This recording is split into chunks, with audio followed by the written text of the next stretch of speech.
טוב, אז אנחנו נתחיל. מהמם. דן, אפשר כן, להתחיל? אפשר להתחיל רגע, כן, עוד נכנסים כל הזמן, אבל אין מה לעשות, הם הצטרפו אלינו עכשיו. אוקיי, אנחנו נתחיל. טוב, בבקשה. אז ערב טוב לכולם, ותודה שהצטרפתם אלינו הערב. אני יודעת שזו שעה קשה למי שיש ילדים קטנים, אז תודה שאתם פה. אני אציג את עצמי, אני אנה, מנהלת מסע בקבוצת אושן, המלווה ארגונים ומשפחות בתהליך הרילוקיישן, משלב ההתלבטות ושלב החזרה. והערב התכנסנו בעקבות התעניינות רבה בפורטוגל, התעניינות שלכם בפורטוגל, ובשעה הקרובה אנחנו ניתן סקירה כללית על תהליך הרילוקיישן. ובעצם הוובינר יתחלק לשני חלקים, כאשר אני אדבר על תהליך הרילוקיישן והמשמעות של הדבר, ואיתנו נמצאת הערב רוזנה מחברת GIR, השותף הפורטוגלי שלנו, והיא תתייחס למספר נושאים כמו ויזות ומס, ותיתן מידע כללי על פורטוגל. עכשיו, במהלך הוובינר, אם יש לכם שאלות, אתם מוזמנים לכתוב לנו בצ'אט בוקס, ואנחנו בסוף נענה על מה שנספיק, ומה שלא, נשמח אחר כך לענות לכם במייל. אז נתחיל.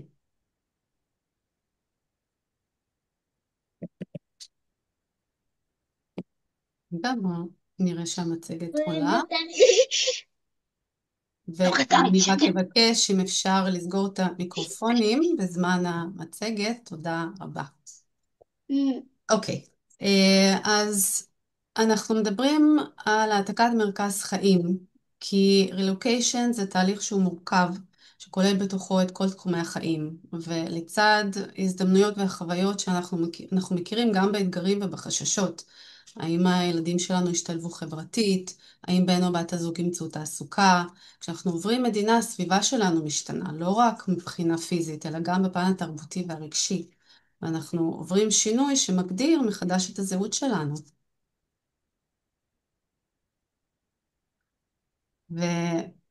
ואנחנו כאושן, מניסיון ליווי של אלפי משפחות, למדנו איפה הבליינד ספוטס, מה הדברים שאנשים לא יודעים שהם לא יודעים. ואנחנו פה לשים דגש על אותם דברים על מנת שהרילוקיישן יצליח. ופה הליווי של מנהל המסע בא לידי ביטוי, מומחה רילוקיישן שלומד את המשפחה ואת הסיפור האישי שלה, ויודע לזהות מה הצרכים הייחודיים של כל אחד מבני המשפחה, ובונה לכם תוכנית פעולה מותאמת אישית. אז אנחנו אומרים שרילוקיישן מורכב מחמישה שלבים, וחשוב להתייחס ולהיערך לכולם. אז בשלב ההתלבטות אנחנו צוברים ידע ומקבלים כלים לקראת שלב ההתארגנות, שלב ההתאקלמות, בא אחריו השהייה והחזרה, שאנחנו לא בהכרח חושבים על החזרה בתחילת הדרך, אבל דברים יכולים להשתנות, כי אנחנו לעולם לא נדע מתי באמת נחזור, כי מה מחכה לנו בצד השני בעצם. ויכול להיות שילדים ירצו לחזור כי לא הסתגלו, קושי שפתי או ריחוק מהמשפחה בארץ יהיה לנו קשה. כל זה ישפיע על ההחלטות שלנו בהמשך הדרך. ואני חוזרת לשלב ההתארגנות כי זהו שלב שהוא קריטי. הגאנט בעצם נועד לעשות לכם סדר בכל המשימות, ויש המון ואחת משפיעה על השנייה. והמטרה היא לפשט לכם את התהליך ולארגן אותו תוך התייחסות ללוחות הזמנים על מנת שתדעו מה לעשות ומה קודם למה. ממש מפת דרך אישית ממותאמת לצרכים של התא המשפחתי. וגם הפתרונות שלנו מותאמים אישית על ידי מעטפת שירותים הוליסטית, מדויקת, כמו ייעוץ והכוונה, ייעוץ מס, איתור וניהול נכס, בין אם זה ביד או נכס שמשאירים בארץ, איתור מוסדות חינוך, כל אחד לפי הצורך שלו. אז אחרי שדיברנו קצת על משמעות התהליך, אני רוצה לתת לכם שלושה דגשים שחשוב לקחת בחשבון. כמובן שיש עוד הרבה, אבל לא נספיק לכסות את כולם. אז ככה, רישום הילדים לבית הספר. כשבוחרים בית ספר פרטי או ציבורי, חשוב שתיקחו בחשבון את כל הפרמטרים. מה הגישה החינוכית שמתאימה לנו, לכמה זמן אנחנו עוברים, והאם נכון שהילדים למדו בית ספר ציבורי בשפה המקומית, או ילכו לבית ספר פרטי או בינלאומי, אבל אז צריך לקחת בחשבון את העלויות. ורוזנה תתייחס לנושא הזה בהרחבה יותר. ביקור מקדים אנחנו רואים חשיבות רבה בביקור של שני בני הזוג, על מנת ששניכם תחוו את הסביבה החדשה בה אתם הולכים לגור, כי לכל אחד יש סדר עדיפויות שונה, וחשוב שתהיה הסכמה משותפת. תכנון כלכלי זהו נושא שהוא מאוד חשוב, כי יש הרבה פרמטרים שמשפיעים על הכנסה שלנו, וזה לא רק יוקר המחיה. למשל, אם אנחנו עוברים משני מקורות הכנסה למקור הכנסה אחד, אם יש לנו משכנתה, הכנסה פסיבית, אם נכון לנו לנתק תושבות או לא, עלויות בית הספר ועוד הרבה מרכיבים, ולכן באמת חשוב לתכנן ולבנות תוכנית כלכלית מסודרת. אז עד כאן אני מקווה שקיבלתם מידע מועיל, ואנחנו נעבור עכשיו לחלק השני של הוובינר, אז ברשותכם אני אעבור לאנגלית כדי להציג את השותף שלנו. As I mentioned before, our trusted partner in Portugal is GIR, Global International Relocation, and I would like to introduce Rosanna Velia, Chief Mobility Officer. Hi, Rosanna. Thank you for sitting through the Hebrew presentation. So Rosanna will present to you key topics on Portugal. So please, Rosanna, take it from here. Hi, thank you so much. I think my Hebrew is really good. I just learned it in the last 5 minutes. Yes, I So will quiz you after. please do. Hi everyone. I'm gonna share my screen really quickly. Let me know that everything is okay.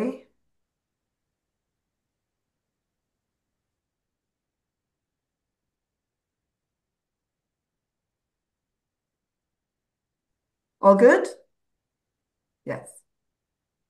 So hi everyone. Well, like Anna mentioned, I'm Rosana Veglia and I work for Global International Relocation in Portugal. And before we start, I just want to go over a little bit of what we're going to talk today. Um, before we dive in, let me give you a clear roadmap of what we'll cover today. My goal is very simple tonight. By the end of this session, you'll understand exactly how to relocate to Portugal, what the realistic options are, and what life actually feels like once you're here. We're going to walk through the main visa routes, like the D7, Digital Nomad, Golden Visa, Work Visas. We're gonna touch briefly about tax, and I'm gonna give you the honest, practical version of how this all works. And then we're gonna switch gears into lifestyles, schools, healthcare, communities, day-to-day reality. I want you to leave this webinar with a real taste of what moving to Portugal really is. I imagine that Anna mentioned before, I know you are going to have a lot of questions. Type them on the chat box and I'll be happy to answer as many questions as we can, given time. Now, let's start talking a little bit about the visas because this is the gateway to come to Portugal. You first have to qualify for the immigration part and then the rest comes. So one of the most famous visas that a lot of people is seeking when coming to Portugal is the D7, which is the residence option for people who can support themselves through stable, predictable income without actually needing a Portuguese employer. It's perfect for retirees, remote earners, anyone with steady passive income. When it comes to passive income, this includes recurring income that isn't tied to active work in Portugal. For example, pensions, long-term royalties, or recurring payments if the income is stable and documented. When it comes to dividends, it could be dividends from companies or investments also can qualify as long as they are consistent. So keep in mind that Portugal wants to see regular inflow, income inflow, no one-off events. So a history of payments helps strengthen the case. Rental income has become one of the most famous ones that people use for the D7. Imagine that if you own properties anywhere in the world, this is one of the strongest form of D7 income. It's predictable, easy to document, and Portugal accepts it fully. Also, savings count. So imagine your passive income isn't too high, then you can compensate with savings.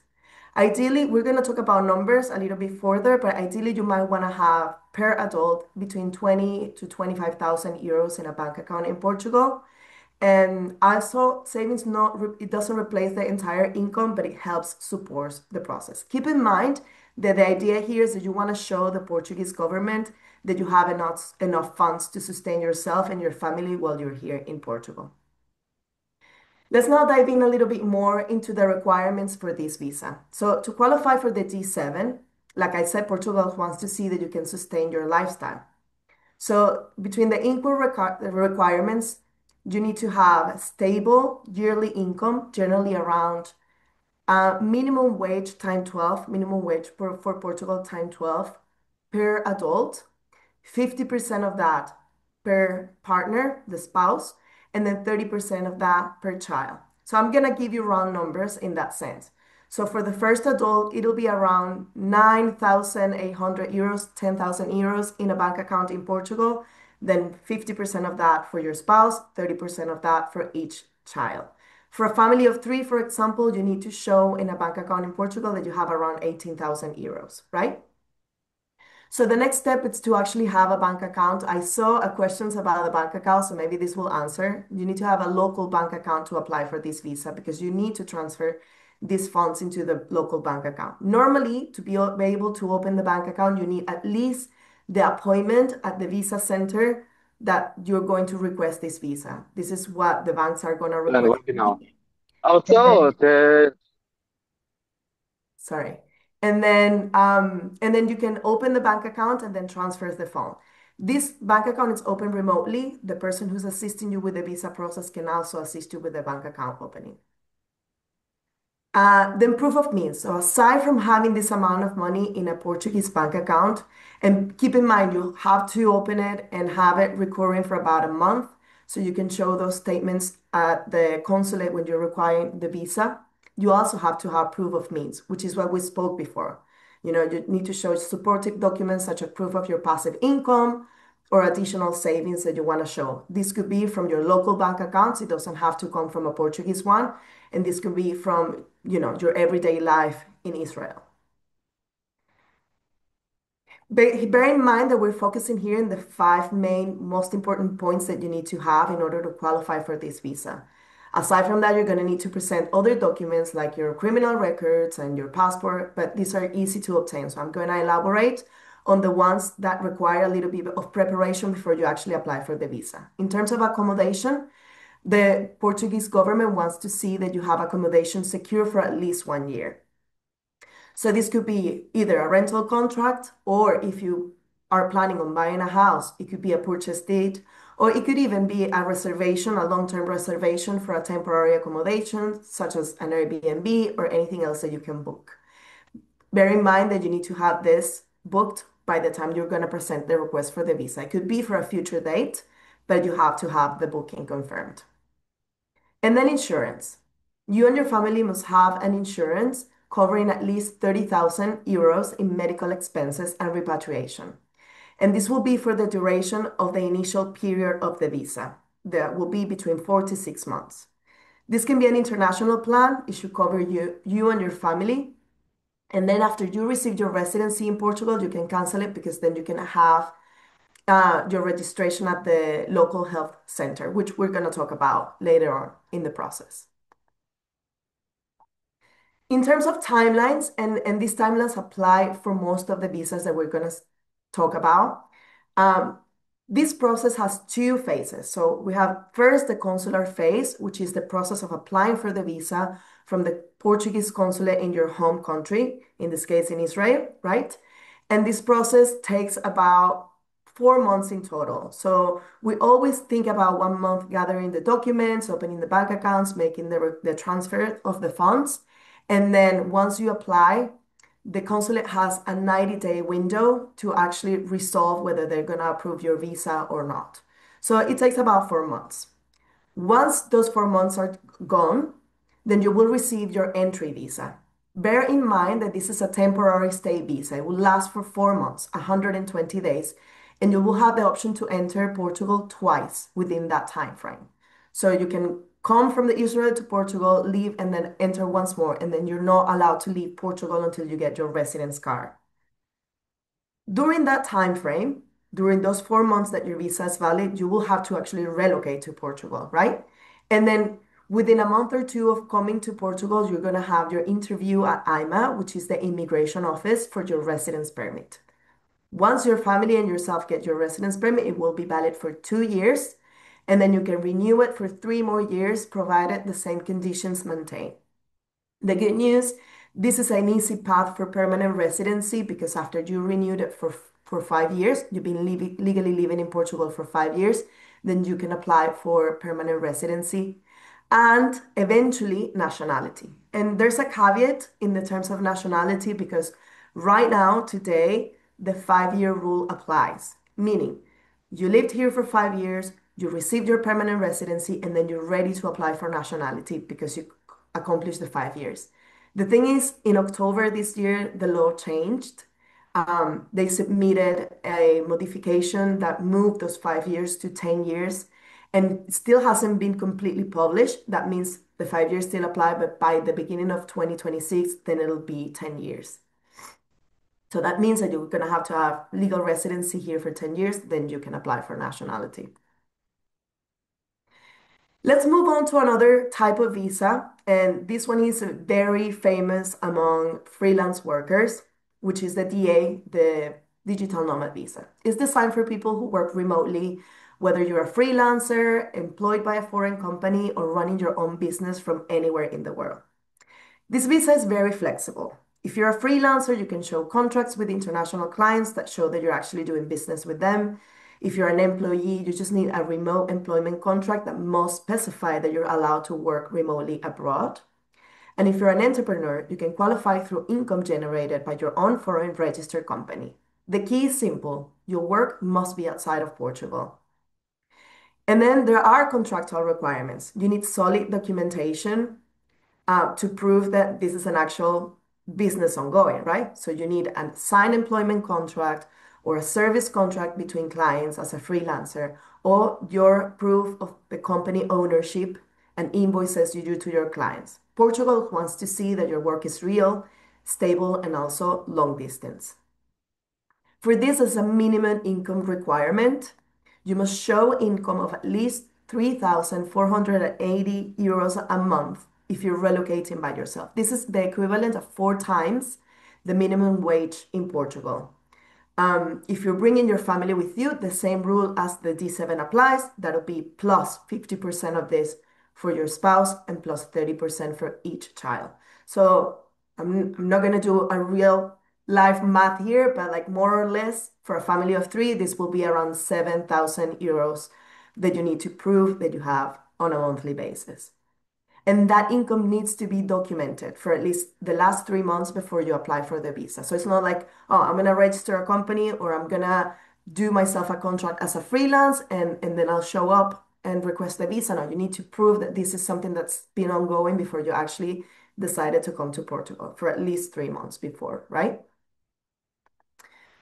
I made this a little bit of a comparison because these two visas tends to get very confusing into, people think that they can apply for one or the other regardless. So here's a very quick comparison table that we can see. So D7 is for people with passive income and the DA is for people with active income. For DA, you have to be a remote worker or a freelancer, and for the D7, your savings or rental income will qualify. The income requirement for each visa means the D7, you need to have the amount of a full year of minimum wage for yourself in a bank account in Portugal. And aside from that, you have to support it with any other savings or passive income that you have. Whereas the digital nomad visa, they just want to see that you have influx of money coming in every month for 4 times the minimum salary. The type of income accepted for the D7 is rent, dividends, interest, royalties, pension, long-term savings. Whereas for the DA, it's salary for employment, employers, or invoices that you do to your clients. The type of profile for the D7 is retirees, investor, financially independent individuals, whereas the DA is for tech workers, remote employees, consultants. Are you allowed to actually apply for work in Portugal once you're here? Well, the D7, after you receive your residence permit, if it says in the back of the card that it allows you to work, then you can. The DA, you can engage in contracts with Portuguese clients, but that shouldn't be your main source of income. So always your main source of income will be people from abroad, and they will check that when they're doing the renewals. When it comes to tax, we're going to go briefly through tax information, but also all D7 and DA are taxed as normal residents. Family reunification can be applied simultaneously, so you can apply with your family to come here. And it's the roadmap for permanent citizenship, for permanent residency, and also citizenship. But aside, we have the Golden Visa. This was very famous for the last 10 years, has been very famous for high net worth people, people who want to invest and they don't necessarily want to make Portugal their primary residency. And it has changed a little bit. So to give you a little bit of a context, before people would buy an apartment in one of the big cities, Lisbon or Porto, and buying that apartment for an amount of 500,000 euros will grant them the Golden Visa residency here. That changed. That is no longer the case. But even though the Golden Visa has changed, it hasn't disappeared. It shifted into new categories of investment that Portugal wants to encourage. And these are the four main ones. Investment funds. You can invest in Portuguese regulated investment funds, usually private equity, venture capital, or real estate oriented funds. This will be a minimum investment of 500,000 euros. And these have to be fully supervised by the CMVM, which is the Portugal's financial market regulator, and are one of the most popular routes today that people are using to get in the Golden Visa. Then there is research activities. This means investing 500,000 euros or more into scientific or technological research in Portugal. Universities, labs, innovation centers, they all right now, or most of them, have programs for investors who want to get the Golden Visa. So it's basically for people who want a hands-off investment related to research and development. Then there's cultural projects. It's another option. It's not very famous one, but it exists. It is the minimum required, which is 250,000 in investment, and this has to be to arts, heritage, restoration, cultural initiatives, museums, film and theater production. This is the lowest entry investment and often used by people who want to support cultural while getting residency. Another very famous one would be jobs and company creation. You can also qualify by creating or investing in a Portuguese company that generates new jobs. It has to be either a company that generates 10 new jobs after your investment or 5 new jobs if you invest around 500,000 into the business. This is ideal for entrepreneurs or people wanting to build something here in Portugal. So in summary, the Golden Visa didn't vanish. It evolved into investment categories that supports innovation, culture, and job creation. And the minimum threshold is 250,000 euros in investment, maximum 500,000. The investor profile.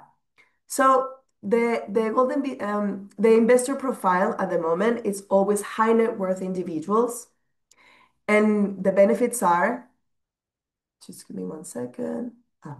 The benefits are the requirements to stay in Portugal are very flexible. So with any residence visa like the D7 or like the D8, you need to actually make Portugal your primary place of residency so you can sustain that residency. With the Golden Visa, you have a minimum required stay of 7 days per year. So someone who wants to make the investment and have been able to travel through Schengen without any problems, or have access to public healthcare or have access to public school, but they don't want to make their primary residence, and the Golden Visa will be the route.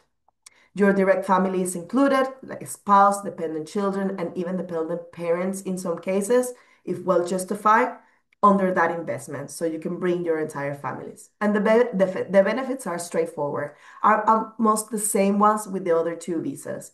The benefits are free movement within the Schengen, the right to live and work in Portugal, access to healthcare and education, and the possibility of applying for permanent residency and then nationality.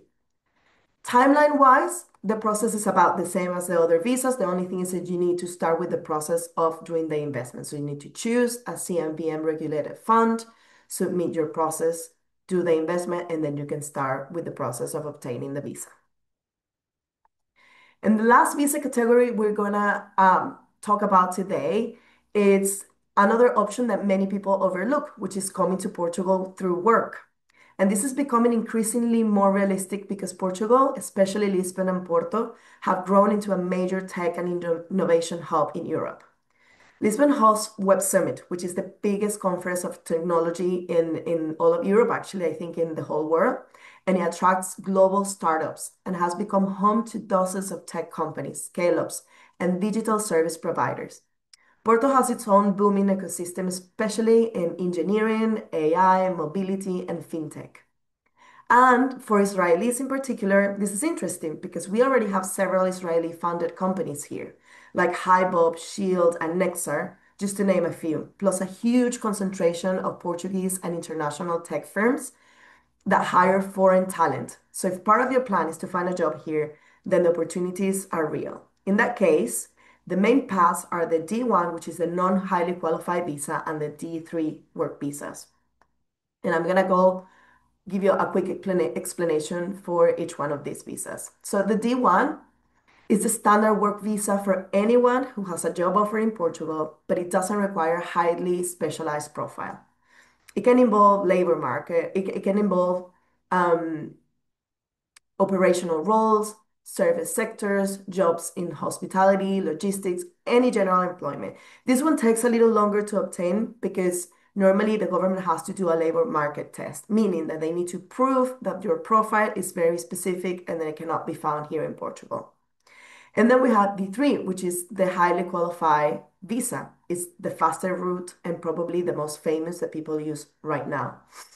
This is for specialized professionals like engineers, IT specialists, software developers, data analysts, scientists, researchers, finance professionals, managers, directors that all can apply as long as they have a university title, they can apply for the highly qualified visa. There's no labor market test, so the process is prioritized and it's quicker, and it's one of the most attractive um, routes to get work and get a visa here in Portugal. So if your goal is to get a job in Portugal, especially in tech, engineering, or any high skill field, the D3 is your ideal pathway.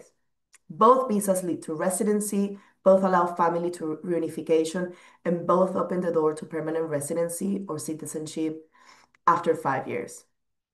So coming through work is an absolutely viable option, and for many people, the most direct one. Now let's move on to tax.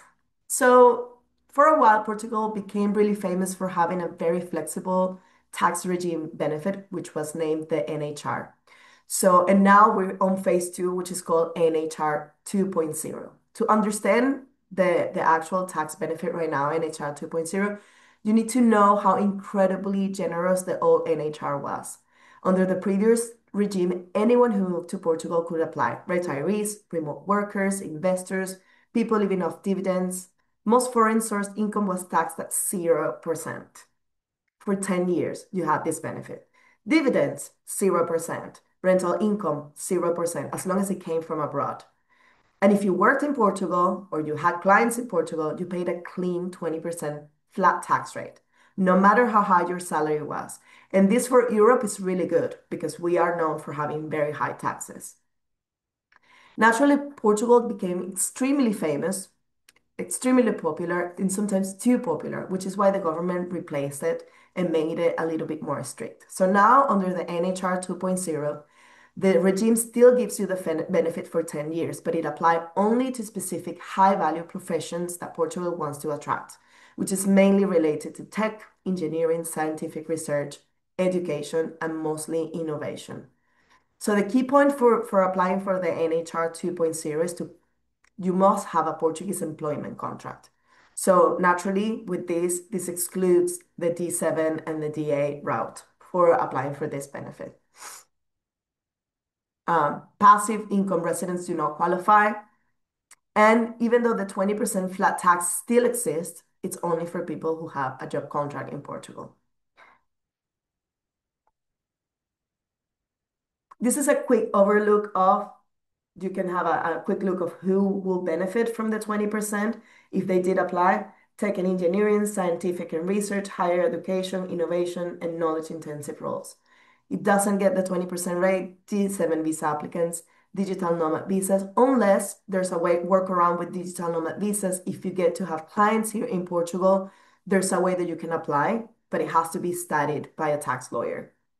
Retirees or people living from dividends cannot apply either, which is sad news, I know, but there's always a way.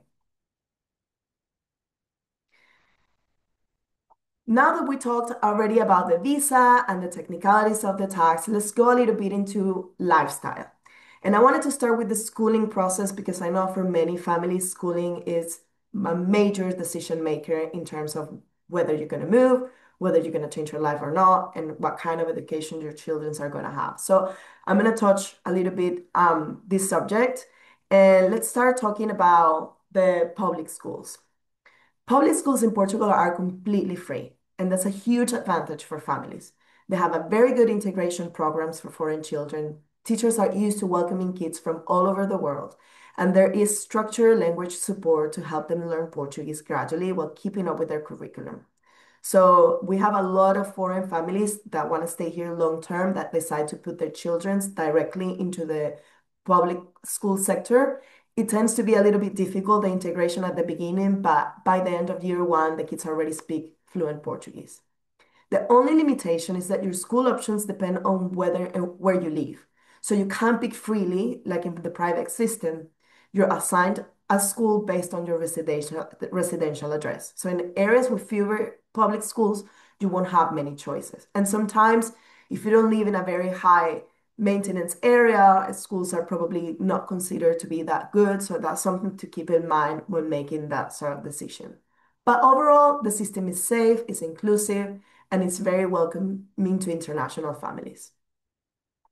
We, of course, also have the international schools.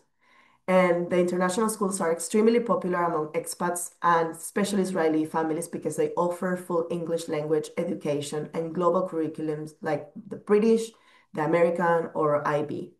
They tend to have modern campuses, strong academics, and very international student bodies. And tuition typically ranges from 11,000 euros to 20,000 euros per year, depending on the year. So if they start on the pre-K, it'll be about 11,000, 12, depending. And then as you go up, it goes up in price as well. It's an investment, but it gives continuity for the children coming from non-Portuguese systems and allows them to transition smoothly without the language barrier. We have plenty of international schools in Lisbon and also in Porto, also in other cities in Portugal. So there's always a wider range of options for kids. Families who plan to stay short to medium term or long term, but they want a smoother transition, tend to use international school as the first landing scape for their family.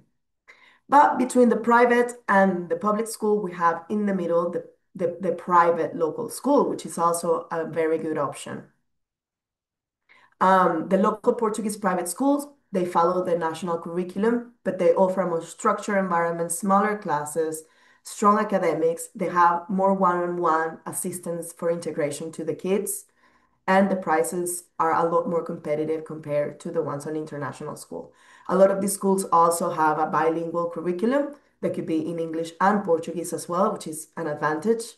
And they're perfect for families planning to stay long term and wanting to integrate better with the Portuguese culture. We also have a lot of clients from Israel who actually go through this route. So it's worth considering as well.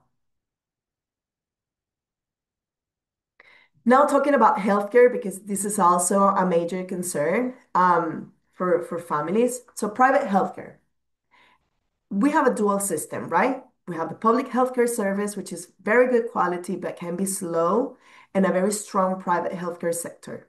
And the private system is affordable, with insurance starting around between 30 to 80 euros per month.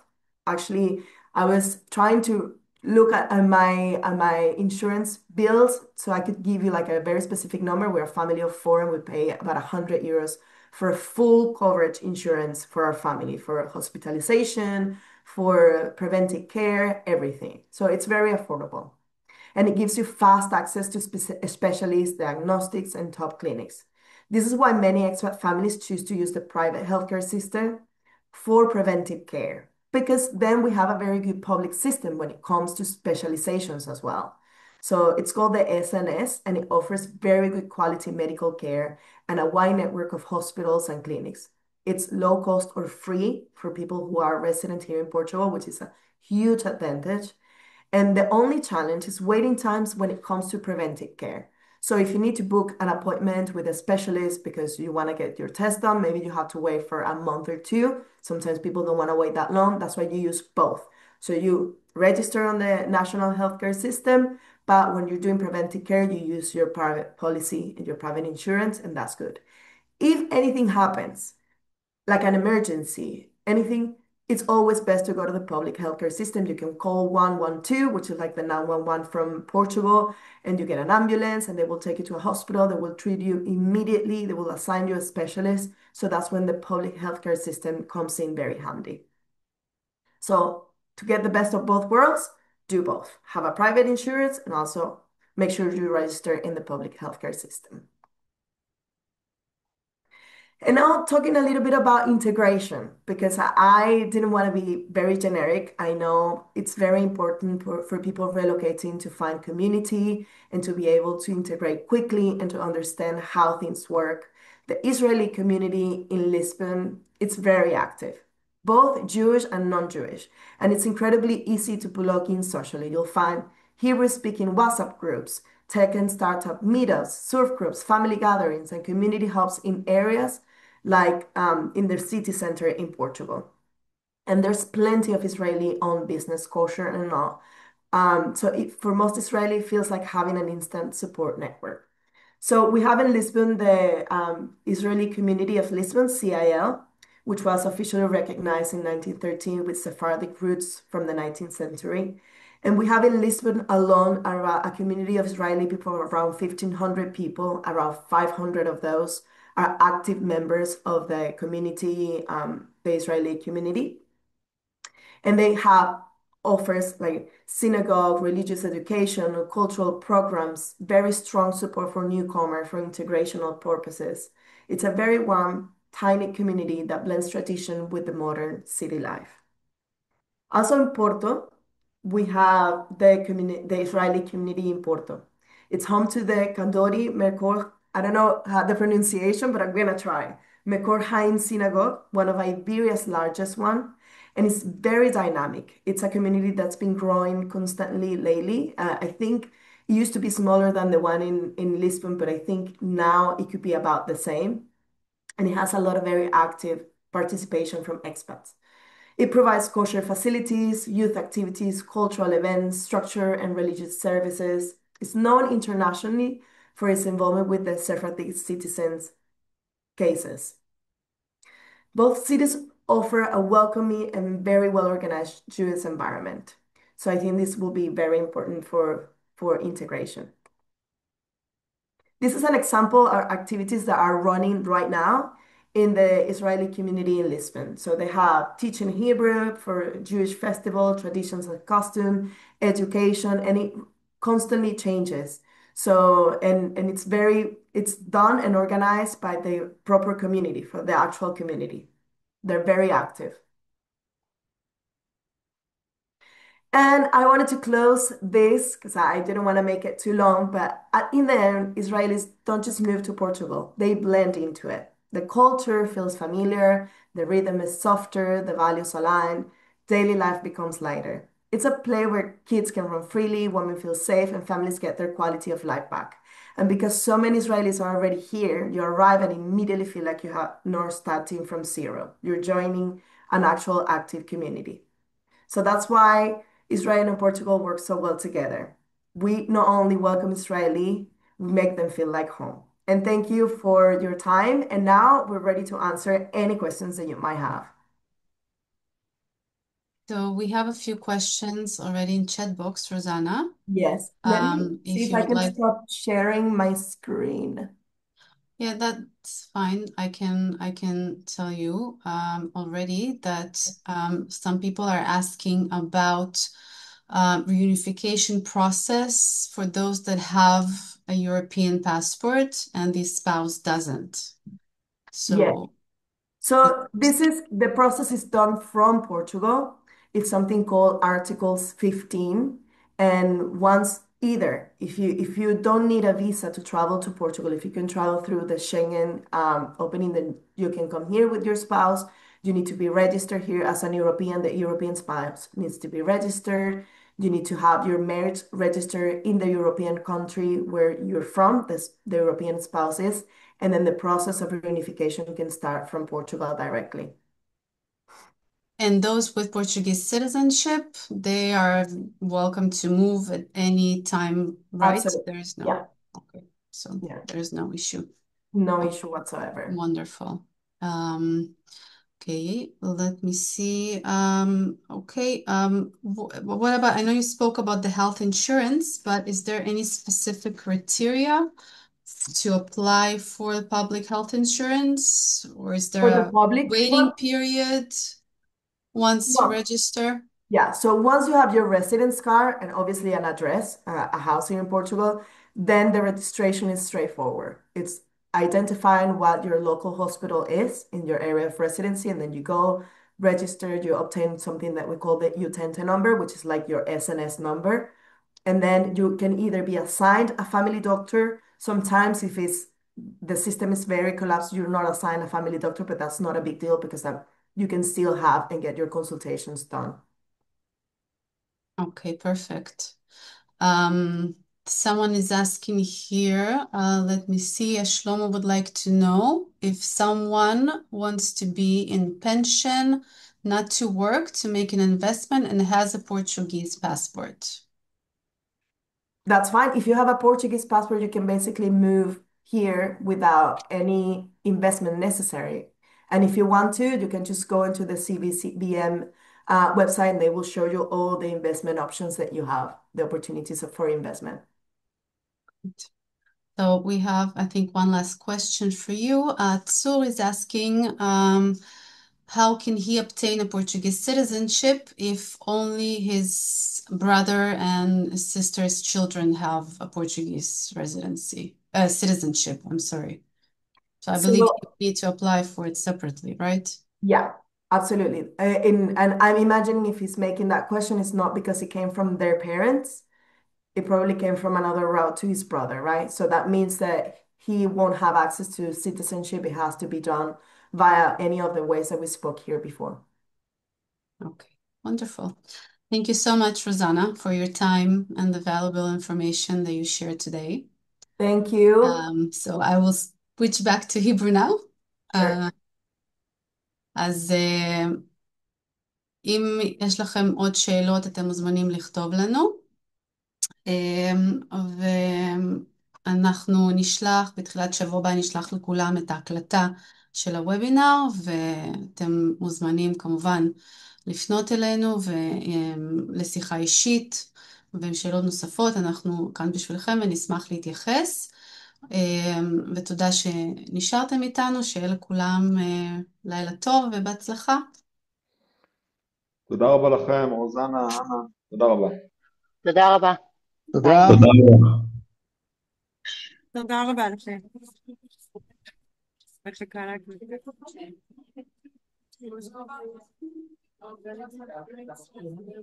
אפשר שאלה?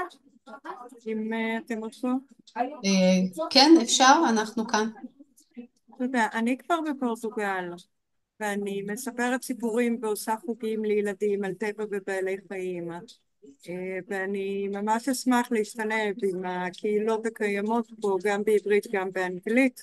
אני כרגע לומדת פורטוגזית כדי שאני אוכל להשתלב גם במערכת. יש לי רקורד של המון שנים, גם במערכת וגם מחוצה לה, כאילו בסקטור הפרטי. יש איזה דרך להיות איתם בקשר, לייצר את זה? אנחנו יכולים, רוזנה ציינה פה כמה קהילות ישראליות, כן. אז אני אשלח לך אחרי זה כשאנחנו נוציא את המייל, אז תשיבי לי במייל ואנחנו כמובן נשלח, רק אני פשוט לא רואה משום מה מי מדברת, רק אם המצלמה שלי קבויה עדיין. זהו, אז אני לא, אז אור, הנה, אור, נכון? אור רוזן. כן. בסדר גמור, אני רשמתי לי.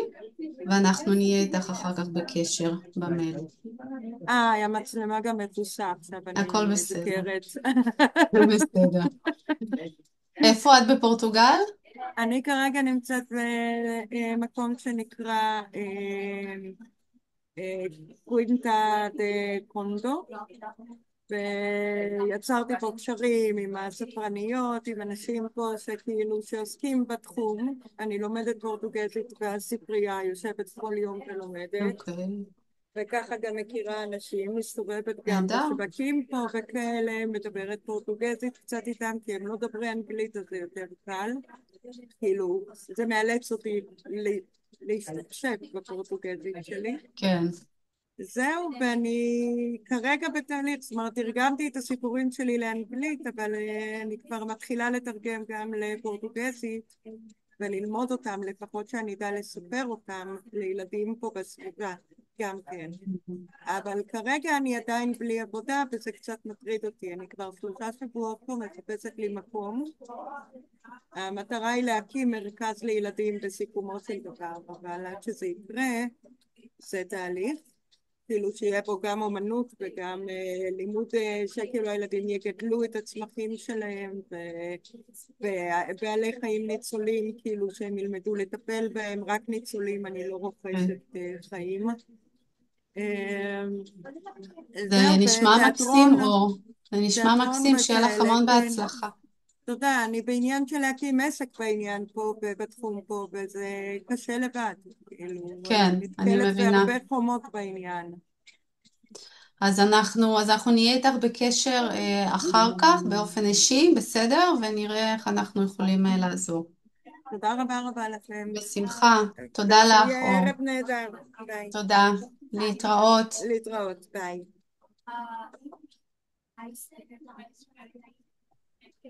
יש עוד שאלות, חברים? לפני שאנחנו סוגרים? לא, אז תודה רבה לכולם. Thank you, Rosanna, so much. It was a pleasure. Have a great evening. Thank you Thank again. you. Thank you, Have a guys. nice evening. Bye Bye bye. bye. You too. Bye bye.